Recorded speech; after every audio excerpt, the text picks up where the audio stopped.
हैं।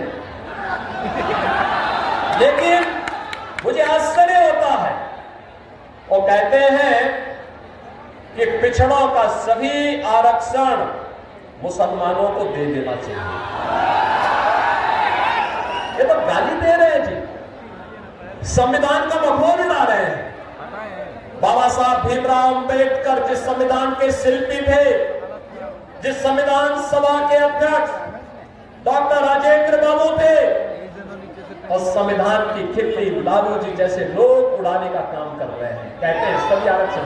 बाबा साहब भीमराव अंबेडकर ने कहा था भारत के संविधान सभा में कि धर्म के आधार पर कभी आरक्षण नहीं हो सकता, क्योंकि धर्म के आधार पर देश का विभाजन हुआ था। कांग्रेस और आरजेडी या धर्म के आधार पर आरक्षण की घोषणा करके देश के विभाजन के आधार रखना चाहते हैं। क्या आप इसको स्वीकार करेंगे क्या? और दूसरी खतरनाक चाल इनके द्वारा क्या चली जा रही है? वह चली जा रही है, देखो गरीबी तो कांग्रेस से लोग हटा नहीं पाए। कांग्रेस से गरीबी हटाने का मॉडल देखना हो तो मोदी मॉडल देखो। बहनों भाइयों, 80 करोड़ लोग फ्री में राशन की सुविधा का लाभ प्राप्त कर रहे हैं देश में, 4 वर्ष से लगातार कर रहे हैं। और कांग्रेस और आरजेडी के समय में गरीब भूख से मरता था, दवा के भाव में कम तोड़ता था। आज 80 करोड़ लोग फ्री में राशन, 60 करोड़ लोग आयुष्मान भारत की कार्ड की सुविधा, 12 करोड़ अन्नदाता किसानों को किसान सम्मान निधि, 12 करोड़ घरों में शौचालय का निर्माण, 10 करोड़ घरों में उज्ज्वला योजना का कनेक्शन और 4 करोड़ लोगों को प्रधानमंत्री आवास मिल गया है। और मोदी जी ने घोषणा की है 70 वर्ष से ऊपर के हर एक बुजुर्ग को प्रति वर्ष 5 लाख रुपए की स्वास्थ्य की सुविधा उपलब्ध करवाएंगे, फ्री में उपलब्ध करवाएंगे। मोदी जी ने घोषणा की है कि अगले 5 वर्ष में बाकी बचे हुए सभी पात्र लोगों के लिए एक आवास उपलब्ध करवाएंगे।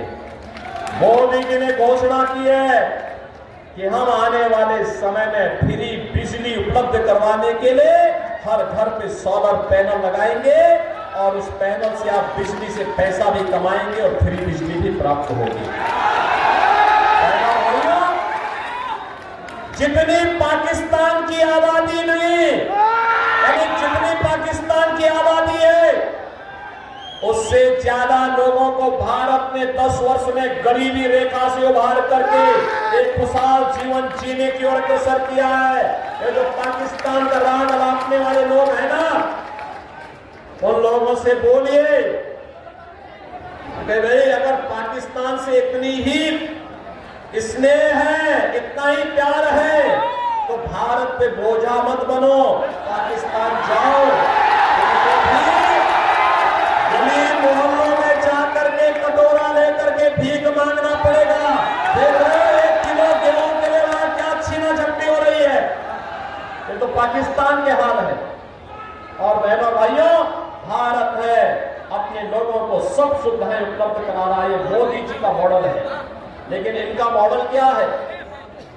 इनका मॉडल क्या है? कांग्रेस क्या कहती है? कहती एक झटके में गरीबी हटाएंगे। कैसे हटाएंगे? क्योंकि दादी ने नारा दिया तो पोता भी वही नारा रट रहा है 54 वर्ष के बाद भी। 1970 में श्रीमती इंदिरा गांधी ने गरीबी हटाओ का नारा दिया था, आज पोता भी वही कह रहा है। जब एक पत्रकार ने पूछा कैसे हटाएंगे, कहा एक झटके में हटा देंगे। कहा कैसे? उसने कहा वेल्थ सर्वे, वेल्थ इमरजेंसी, ये सर्वे कराएंगे संपत्ति का। आपके बाप दादों की जो कमाई होगी, आपके पिताजी ने, आपके बाबा ने कोई जमीन का टुकड़ा खरीदा होगा, 1 बीघा 2 बीघा 4 बीघा, कोई जमीन ली होगी, कोई आपको पुश्तैनी जमीन मिली होगी। उसमें कांग्रेस और आरजेडी के गुंडे आएंगे, कहेंगे कि भाई अब तो इनकी सरकार आ गई है, इसमें से 50% आधी प्रॉपर्टी अब ये सरकार की हो गई है, अब इसमें कांग्रेस के लोग कब्जा करेंगे, यानी इनके अंदर औरंगजेब की आत्मा घुस गई है, जो जजिया कर लगाना चाहते हैं। क्या ये जजिया कर स्वीकार करेंगे? क्या स्वतंत्र भारत में औरंगजेब की आत्मा वालों को आप जीवित करने देंगे क्या? बहनों और भाइयों, ये चुनाव भारतीय जनता पार्टी के लिए, जेडीयू के लिए, लोक जनशक्ति पार्टी के लिए और हमारे अपने सहयोगी दलों के लिए आत्मनिर्भर और विकसित भारत को बनाने का चुनाव है। आत्मनिर्भर भारत का मतलब हर नौजवान आत्मनिर्भर, उसके हाथ समाज का हर तबका आत्मनिर्भर होगा और विकसित भारत की संकल्पना को आज साकार करने के लिए मोदी जी को तीसरी बार फिर से देश का प्रधानमंत्री बनाना है।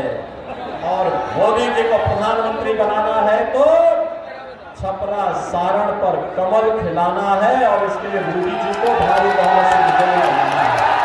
सहमत है? सहमत है? सहमत है?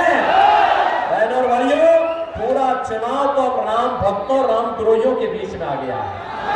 आ गया है ना? आ गया है ना? देखो क्या कहते हैं सब ये रामद्रोही, कहते हैं राम मंदिर बेकार बना। कांग्रेस के एक बुद्धिक आता है, कहते हैं राम मंदिर भारत में बनना ही नहीं चाहिए था। तो हमने कहा कहां बनना चाहिए था? कहना था भारत में नहीं बनना चाहिए था। अबे हमने कहा बताओ तो, राम मंदिर अयोध्या में भारत के अंदर नहीं बनता तो कहां बनता? कहता इससे भारत की इमेज खराब हुई है। वाह, हम अपने मुक्तिदाता का, अपने ईश्वर का, अपने इष्ट का मंदिर बनाए, उनकी जन्मभूमि पर बनाए। ये भी कांग्रेस के लोगों को बुरा लगता है, आरजेडी वालों को बुरा लगता है। बहनों और भाइयों, ये देश के लिए स्वयं समस्या है। ये कांग्रेस भी और आरजेडी भी देश के लिए एक समस्या बन चुकी है और इस समस्या से जितनी जल्दी बिहार मुक्ति पा ले, देखो यूपी ने तो उस समस्या का समाधान कर दिया है। आपने देखा होगा कांग्रेस के वहां मात्र 2 सदस्य विधानसभा में और लोकसभा में, फिर तो उत्तर प्रदेश में भी है। और उन लोगों को हम लोगों ने एकदम सही जगह पे बिठाया हुआ कि भाई देखो, बहुत बोलना नहीं है, बहुत करना नहीं है, हलचल बहुत नहीं होनी है, क्योंकि जिन माफियाओं को पहले शागिर्द बनाते थे, अब वे जन्नत के भी जहन्नुम के अधिकारी बन चुके हैं। अब उनके लिए कोई जगह नहीं बची है, इसलिए अब बहुत ज्यादा उछल कूद करने की आवश्यकता नहीं है। अब तो राम भक्तों, राष्ट्र भक्तों की बारी है और विकसित भारत निर्माण के लिए हम सबको मिलकर के कार्य करना है। आप सभी बिहारवासी भी सहमत है ना? सारण और छपरा वासी भी सहमत है ना? नए भारत का नया बिहार बनाना है ना? इसके लिए एक सीट जीतना होगा और इसके लिए छपरा और सारण लोकसभा सीट पर राजीव प्रताप रूडी को चुनाव बना के भेजना होगा। देखेंगे, घर घर जाएंगे, एक वोट को मतदान केंद्र में लेके जाएंगे, किसी के बहकावे में तो नहीं आएंगे और सबको बोलेंगे ना कि जब राम को लाए हैं तो राम को लाए हैं। बहनों भाइयों, आप सब ने जो उत्साह दिखाया है, मैं आप सबका हृदय से अभिनंदन करता हूं और आप सबसे अपील करता हूं कि भारतीय जनता पार्टी के सुयोग्य प्रत्याशी, लोकप्रिय प्रत्याशी, वरिष्ठ नेता